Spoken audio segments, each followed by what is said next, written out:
இயேசு கிறிஸ்துவின் நாமத்தின் மூலம் ஜெபிக்கிறோம் நல்ல தகப்பனே. ஆமென். ஹல்லேலூயா. ஹல்லேலூயா. எந்த வார்த்தையுமே நான் எடுக்கல. தேவன் இந்த வருஷத்துல என்னோட கூட இடைப்பட்டது. அது தேவிகாவுக்கு ஜெபத்துல பகிர்ந்து கொள்ளும்படிக்காக ஆவியானவர் உதவி செய்தார். அதே வார்த்தையை உங்கள் மத்தியிலே மீண்டுமாய் சொல்வதற்கும் ஆவியானவர் கிருபை பாராட்டுவாராக. சங்கீதத்தின் புத்தகம் 77வது அதிகாரம் 14வது வசனம். அதிசயங்களை செய்கிற தேவன் நீரே, ஜனங்களுக்குள்ளே உடைய வல்லமையை விளங்க பண்ணினீர். ஹல்லேலூயா. ஹல்லேலூயா. கடந்த வருடங்கள் முழுவதும் எத்தனையோ பாடுகளோடும் உபத்திரங்களோடும் கண்ணீரோடும் வேதனையோடும் நம்ம எத்தனையோ காரியங்களை கடந்து வந்திருக்கலாம். ஆமென். ஹல்லேலூயா. ஹல்லேலூயா. இந்த வருடம் நமக்கு எப்படி இருக்குமோ, நம்ம கண்ணீர் மாறுமோ, கவலை மாறுமோ, துக்கம் மாறுமோ, வேதனை மாறுமோங்கிற எத்தனையோ சஞ்சலத்தோடும் தவிப்போடு கூட நம்ம கடந்து வந்திருக்கலாம். ஆமென். ஹல்லேலூயா. வேத வசனம் சொல்லப்பட்டிருக்கிறது, அதிசயங்களை செய்கிற தேவன் நீரே. ஆமென். ஹல்லேலூயா. ஜனங்களுக்குள்ளே உடைய வல்லமையை விளங்க பண்ணுவீர். ஆமென். ஹல்லேலூயா. ஜனங்களுக்குள்ளே தேவன் தாம் யார் என்பதை விளங்க பண்ணுவாராம். ஆமென். ஹல்லேலூயா. ஹல்லேலூயா. ஜாதிகளுக்கு மத்தியிலே எல்லா ஜனங்களுக்கும் உள்ளே உடைய மேன்மையாக வைப்பேன்னு சொல்லி இந்த வாக்குத்தத்தம் சொல்லப்பட்டிருக்கிறது. ஆமென். ஹல்லேலூயா. தான் யார் என்பதை ஜனங்களுக்குள்ளே தான் யார் என்பதை அவர் விளங்கப்படுகிற தேவன். ஹல்லேலூயா. ஹல்லேலூயா. ஏசாயா தீர்க்கதரிசனத்தின் புத்தகம் 29வது அதிகாரம் 14வது வசனத்தினுடைய முன்பகுதி. ஆதலால் இதோ நான் அற்புதமும் ஆச்சரியமான பிரகாரமாக இந்த ஜனங்களுக்குள்ளே ஒரு அதிசயத்தை செய்வேன். ஹல்லேலூயா. ஹல்லேலூயா. அற்புதமும் ஆச்சரியம் பிரகாரமாக இந்த ஜனங்களுக்குள்ளே நான் என்ன செய்வேன்? ஒரு அதிசயத்தை செய்வேன். யாத்திராகமத்தின் புத்தகம் 34வது அதிகாரம் 10வது வசனம். அதற்கு அவர், இதோ நான் ஒரு உடன்படிக்கையை பண்ணுகிறேன், பூமி எங்கும் எந்த ஜாதிகளிடத்திலும் செய்யப்படாத அதிசயங்களை உன் ஜனங்கள் எல்லாருக்கும் முன்பாக செய்வேன். ஹல்லேலூயா. ஹல்லேலூயா. பூமி எங்கும் எந்த ஜாதிகளிடத்திலும் செய்யப்படாத அதிசயம். ஹல்லேலூயா. உன் ஜனங்கள் எல்லாருக்கும் முன்பாக நான் செய்வேன். நிந்திக்கப்பட்ட ஜனத்திற்கு முன்பாக, அவமதிக்கப்பட்ட ஜனத்திற்கு முன்பாக, தூக்கி எறியப்பட்ட ஜனத்திற்கு முன்பாக, புறக்கணிக்கப்பட்ட ஜன பக்தர்களுக்கு முன்பாக தேவன் நமக்கு ஒரு அதிசயத்தை செய்ய வல்லமையுள்ளவராக இருக்கிறார். ஹல்லேலூயா. ஹல்லேலூயா. அந்த தேவன் என்றென்றைக்கு அவர் மாறாதவர், உடன்படிக்கையிலே மாறாத தேவன். ஆமென். ஹல்லேலூயா. அவர் நேற்றும் இன்றும் என்று மாறாத தெய்வத்தை நாம் ஆராதிக்கிறோம். ஆமென். வானம் ஒழிந்து போகும், பூமி ஒழிந்து போகும், ஆனாலும் தேவன் வாயிலிருந்து புறப்படுகிற வார்த்தையோட ஒரு உறுப்பாயிலும் என்ன செய்யப்படுவதில்லை, ஒழிந்து போவதில்லை. ஆமென். ஹல்லேலூயா. வார்த்தையில் வைராக்கியம் உள்ளதான தேவன். ஹல்லேலூயா. ஹல்லேலூயா. அந்த தேவன் அதிசயங்களை நம்முடைய வாழ்க்கையிலே செய்ய வேண்டுமானால் நம்மிடத்திலே சில காரியங்களை தேவன் எதிர்பார்க்கிறார். ஆமென். அந்த காரியங்களை நாம் செய்யப்படும் பொழுது மாத்திரம் நம்முடைய வாழ்க்கையில நம்ம அதிசயங்களை நாம் ருசி பார்க்க முடியும். ஆமென். ஹல்லேலூயா. யோசுவாவின் புத்தகம் 3வது அதிகாரம் 5வது வசனம்.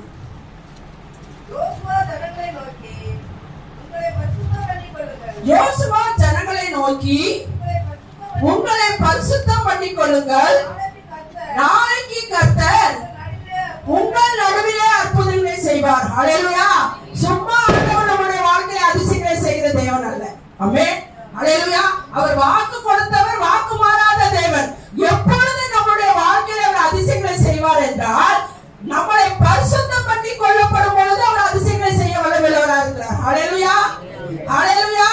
ஹல்லேலூயா. லேவியராகமத்தின் புத்தகத்தில் சொல்லப்பட்டிருக்கிறது, நான் பரிசுத்தர் ஆகையால் நீங்கள் எப்படி பரிசுத்தரா இருக்கணுமா, எனக்கேற்ற பரிசுத்தம். ஆமென். ஹல்லேலூயா. உலக பிரகாரமான ஒரு பரிசுத்தம் இருக்குது, தேவனுக்கு ஏற்ற ஒரு பரிசுத்தமும் இருக்குது. ஆமென். ஹல்லேலூயா. நம்ம ஒவ்வொருவருடைய வாழ்க்கையிலும் ஒவ்வொருவருடைய ஜீவியத்திலும் தேவனுக்கு ஏற்ற பரிசுத்தம் நம்மளிடத்திலே காணப்படும் பொழுது தேவன் நம் மத்தியிலே அதிசயங்களை அற்புதங்களை செய்ய வல்லமையுள்ளவராக இருக்கிறார். ஹல்லேலூயா. ஹல்லேலூயா. வெளிப்படுத்தின விசேஷம் 7வது அதிகாரம் 14வது வசனம். அதற்கு நான் ஆண்டவனே அது உமக்கே தெரியும் என்றேன். அப்பொழுது அவன், இவர்கள் மிகுந்த உபத்திரத்தில் இருந்து வந்தவர்கள், இவர்கள் தங்கள் அங்கிகளை ஆட்டுக்குட்டியானவருடைய இரத்தத்திலே தோய்த்து வெளுத்தவர்கள். ஆமென், ஹல்லேலூயா. நமக்கு தேவன் இலவசமாக ரட்சிப்பின் வஸ்திரத்தை தந்திருக்கிறார், நீதியின் சாணை தந்திருக்கிறார். ஒவ்வொரு நாளும் நாம ஆட்டுக்குட்டியானவருடைய இரத்தத்திலே நம்முடைய வஸ்திரங்களை தோய்த்து வெளுக்க வேண்டுமா? ஆமென், ஹல்லேலூயா. நம்மளுடைய வாழ்க்கையிலோ நம்ம எதிர்பார்த்திருக்கிற நன்மைகள், எதிர்பார்த்திருக்கிற முடிவுகள் நமக்கு தேவன் கொடுக்க வேண்டுமானால், எதிர்பார்த்திருக்கிற காரியத்துல ஒரு அற்புதமா அதிசயம் நடைபெற வேண்டும் என்று நம்ம அவளோடு எதிர்பார்ப்போமே ஆனால், பிள்ளைகளுடைய வாழ்க்கையா இருக்கலாம், படிப்பின் காரியமா இருக்கலாம், இல்ல திருமண காரியமா இருக்கலாம், வேற எந்த காரியமா இருந்தாலும் சரி, தேவன் நம்முடைய வாழ்க்கையில அற்புதத்தை செய்ய வேண்டுமானால் முதலாவது நம்மவும் நமக்குரிய குடும்பத்தை அவர் பரிசுத்த மனதுக்கு ஒப்புக் கொடுக்க வேண்டும். ஆமென், ஹல்லேலூயா. அனுதினமும் ஆட்டுக்குட்டியானவருடைய இரத்தத்திலே நம்முடைய வஸ்திரத்தை தோய்த்து வெளுக்க வேண்டுமா? ஆமென், ஹல்லேலூயா, ஹல்லேலூயா. வஸ்திரம்ங்கிறது ரட்சிப்பின் வஸ்திரம், நீதியின் சால்வை. அது கரை திரை பிழையற்றதாக ஒவ்வொரு நாளும் இரத்தத்திலே தோய்த்து வெளுக்க வேண்டும். ஆமென், ஹல்லேலூயா. நம்ம கரையற்றவர்கள் வேத வசனம் சொல்லப்பட்டிருக்கிறது, அவர்கள் தங்கள் உலகத்தால் தங்களை கரைபடாதபடிக்கு காத்துக் கொள்ள வேண்டுமா? ஆமென், ஹல்லேலூயா. நம்ம ஒவ்வொரு நாளும் உலகத்துக்குள்ளதான் ஜீவிக்கிறோம். ஆனாலும் இந்த உலகத்தினுடைய காரியங்கள், உலகத்தினுடைய தன்மைகள் நமக்குள்ளேயோ நம்ம குடும்பத்திற்குள்ளோ வராதபடிக்கு அனுதினமும் ஆட்டுக்குட்டியான இரத்தத்திலே குடும்பத்தை தோய்த்து வெளுக்க வேண்டும். ஆமென், ஹல்லேலூயா. ஏன்னா யாக்கோபு நிருபத்தில் சொல்லப்பட்டிருக்குது, மாமிசத்தினால் கரைப்பட்டிருக்கிற வஸ்திரத்தை வெறுத்து தள்ளுங்கள். ஹல்லேலூயா, ஹல்லேலூயா. நம்முடைய வஸ்திரம் மாமிசத்தினால கரைப்பட்டிருக்குமா? ஏன்னா மாமிசத்தின் சுபாவங்கள் என்னென்னு சொல்லி எபேசியர் நிருபத்தில் தெளிவாய் சொல்லப்பட்டிருக்குது. ஏன்னா கோபம், எரிச்சல், காம விவாகம் எல்லாமே என்னது? மாமிசத்தினுடைய கிரியைகள் என்று சொல்லப்பட்டிருக்கிறது. ஆமென், ஹல்லேலூயா.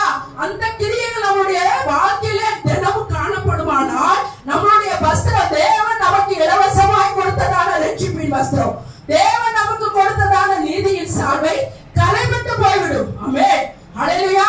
நம்மளுடைய வாழ்க்கையில தேவன் அதிசயங்களை செய்ய வேண்டுமானால் நாம செய்ய வேண்டியதான ஒரு காரியம், அனுதினமும் ஆட்டுக்குட்டியானுடைய இரத்தத்திலே நம்முடைய வஸ்திரத்தை தோய்த்து வெளுக்க வேண்டும்.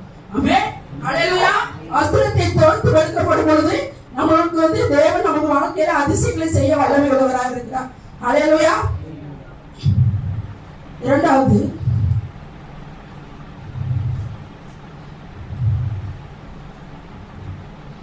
ரெண்டு ராஜாக்களின் புத்தகம் வேத வசனம் சொல்லப்பட்டிருக்கிறது, காற்றையும் காண மாட்டாய், மழையும் காண மாட்டாய், வாய்க்கால்கள் நிரப்பப்படும், தண்ணீரால் நிரப்பப்படும். ஆமென், ஹல்லேலூயா. அதற்கு அடுத்த வசனம் சொல்லப்பட்டிருக்குது, அதிகாலையிலே அவர்கள் என்ன செஞ்சாங்கன்னா, பலிகளை செலுத்தக்கூடிய அந்த நேரத்திலே எங்கேயோ போடக்கூடிய தண்ணீர் அந்த தேச வழியாக என்ன செஞ்சுச்சா? திரும்பி வந்ததா. ஆமென், ஹல்லேலூயா. பாத்தீங்கன்னா இஸ்ரவேல் ராஜாக்கள், யூதா ராஜாக்கள், அந்த மோவாபிய ராஜாக்களுக்கு விரோதமாக அந்த 3 ராஜாக்கள் என்ன செய்யறாங்கன்னா கடந்து வராங்க. சேர்ந்து வரும்பொழுது அவர்களுக்கும் அவருடைய மிருக ஜீவன்களுக்கும் குடிப்பதற்கு என்ன இல்ல? தண்ணி இல்ல. அப்ப உடனே அவங்க என்ன செய்யறாங்க? ஐயோ, நம்ம அந்த 3 ராஜாக்களையும் இந்த மோவாபிய ராஜா எதிரினுடைய கையில ஒப்பு கொடுப்பதற்காக தேவன் நமக்கு கொண்டு வந்தார் சொல்லி அவங்க எல்லாரும் என்ன செய்யறாங்க?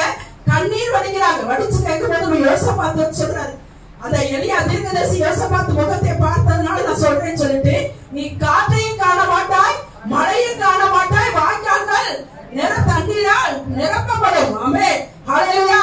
நம்மளுடைய அறிவின்படி பார்த்தோம்னா காற்றும் மழையும் இருந்தால் மாத்திரமே வாய்க்கால்கள் நிரப்பப்படும்.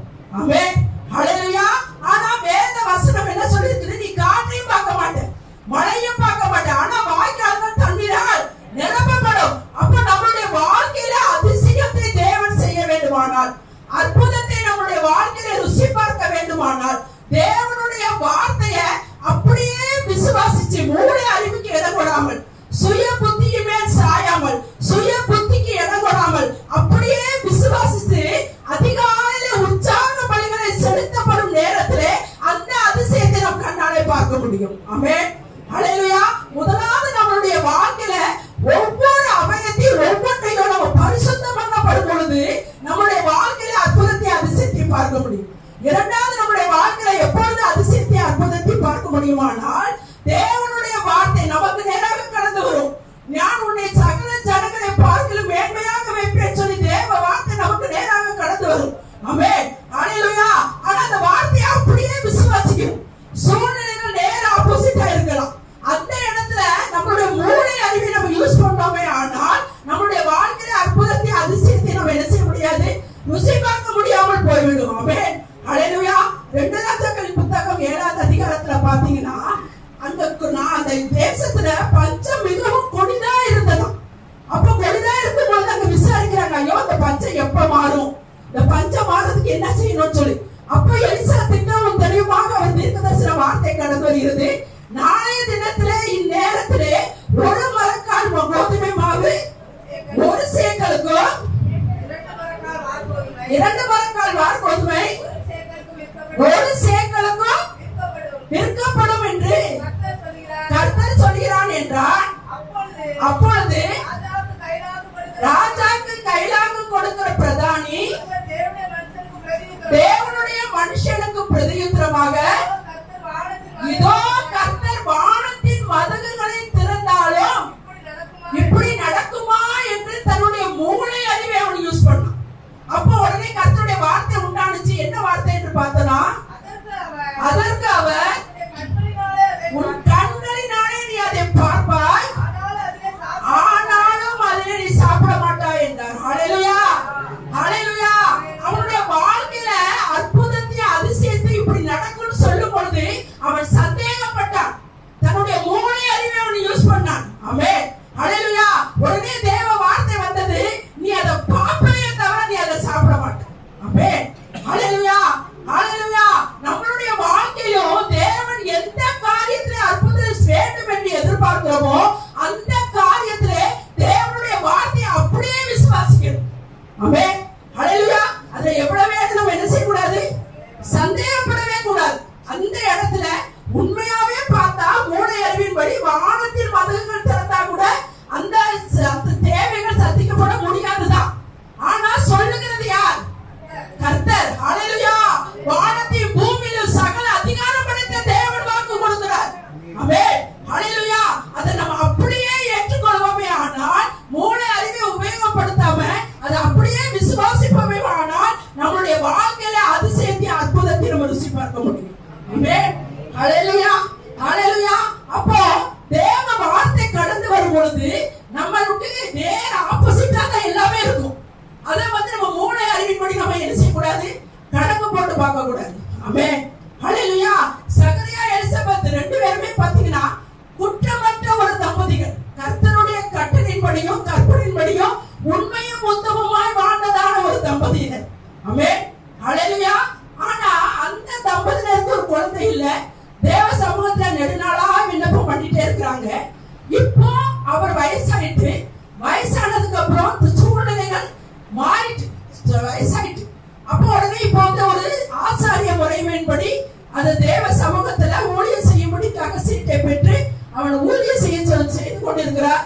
செய்து கொண்டிருக்கும் போது பாத்தீங்கன்னா தேவனுடைய கேப்ரியல்ங்கிற தூதன் பிரத்யட்சமாய் தரிசனமாகி அவர்கிட்ட சொல்றாரு, சகரியாவே நீ பயப்படாதே, உன் வேண்டுதல் உனக்கு கேட்கப்பட்டது. அவன் தன் சூழ்நிலையை பார்க்க ஆரம்பித்தான்.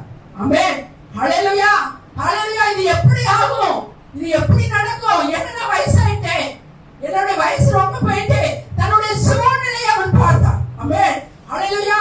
சூழ்நிலையை பார்த்ததுனால அவனுடைய வாழ்க்கையில தேவனுக்கு முன்பாக உண்மையும் உத்தமமாய் இருந்த காரணத்தினால அவனுடைய வாழ்க்கையில அற்புதம் நடந்துச்சு. ஆனா அந்த அற்புதத்தை சில நாட்கள் விவரிக்க முடியாத அளவுக்கு அவருடைய வாய் கட்டப்பட்டு போயிடுச்சு. ஆமென், ஹல்லேலூயா, ஹல்லேலூயா. அப்ப முதலாவது நம்மளுடைய வாழ்க்கையில தேவன் மாறாதவர். அவர் வாக்கு கொடுத்த வாக்கில் உண்மையுள்ள தேவன். எந்த நோக்கத்திற்காக நமக்கு மத்தியிலே தேவன் தம்முடைய வார்த்தைகளை அனுப்புகிறாரோ அது காரியமான பிற்பாடு அது அவரிடத்துக்கு செல்லும். ஆமென், ஹல்லேலூயா. அந்த வார்த்தை வெறுமையாய் அவரிடத்துக்கு திரும்பி போகாது. ஆனால் வார்த்தையில் உண்மையுள்ள தேவன், வார்த்தையில வைராக்கியம் பாராட்டுகிற தேவன். ஆனா அந்த வார்த்தை நமக்கு எப்போ அந்த வார்த்தை பலிக்குமானால் முதலாவது நம்மளுடைய வாழ்க்கையில பரிசுத்தம் பண்ணப்படும் பொழுது அந்த அற்புதத்தை அதிசயத்தை ருசி பார்க்க முடியும்.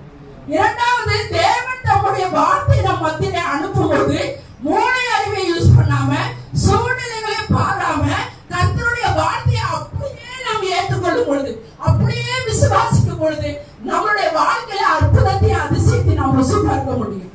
ஆமென். ஹல்லேலூயா, ஹல்லேலூயா.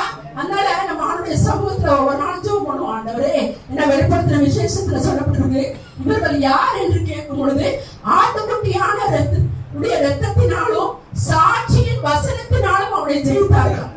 அப்போ நம்ம ஆட்டுக்குட்டியான இரத்தத்தினால கழுவப்படுவது மாத்திரமல்ல, சாட்சியுள்ள ஒரு வாழ்க்கை. ஆமென். ஹல்லேலூயா, ஹல்லேலூயா. சாட்சியுள்ள ஒரு வாழ்க்கை நம்ம வாழும் பொழுது தேவ சமூகத்திலிருந்து அற்புதங்களையும் அடையாளங்களையும் நம்ம பெற்றுக்கொள்ள முடியும். ஆமென். ஹல்லேலூயா. இரண்டாவது, நம்ம எப்போ அற்புதங்களையும் அடையாளங்களையும் நம்ம பெற்றுக்கொள்ள முடியுமானால், தேவனுடைய வார்த்தையை நம்ம நோக்கி பிரத்யட்சமாக ரேமாவாக கடந்து வரும் பொழுது அதை மூளை அறிவின்படி யூஸ் பண்ணாம, சுயத்தை நம்ம கையில எடுக்காம, சூழ்நிலையை பார்க்காம, அதை அப்படியே நம்ம விசுவாசிப்போமே ஆனால் நம்முடைய வாழ்க்கையில அற்புதத்தை அதிசயத்தை நம்ம ருசி பார்க்க முடியும். ஆமென். ஹல்லேலூயா. அவன் அற்புதத்தை கேள்விப்பட்டான், ஆனா மூளை அறிவை அவன் யூஸ் பண்ணான், சுயத்தை கையில எடுத்தான். அதனால மத்தவங்க சொன்ன சாட்சியை தான் அவன் வாழ்க்கையில கேட்க முடிஞ்சதே தவிர அதை தன்னுடைய வாழ்க்கையில ருசி பார்க்க தவறி போயிட்டான். ஆமென். ஹல்லேலூயா, ஹல்லேலூயா. அதனால அதிசயங்களை செய்கிற தேவன் நம்ம 2026ல எந்தெந்த காரியங்களுக்கெல்லாம் நம்ம அதிசயத்தை எதிர்பார்க்கிறோமோ, என்ன வேத வசனம் ஏசாயா தீர்க்கதரிசன புத்தகம் 60 சொல்லப்பட்டிருக்குது, உன் இருதயம் அதிசயப்பட்டு பூரிக்கும். ஆமென். ஹல்லேலூயா.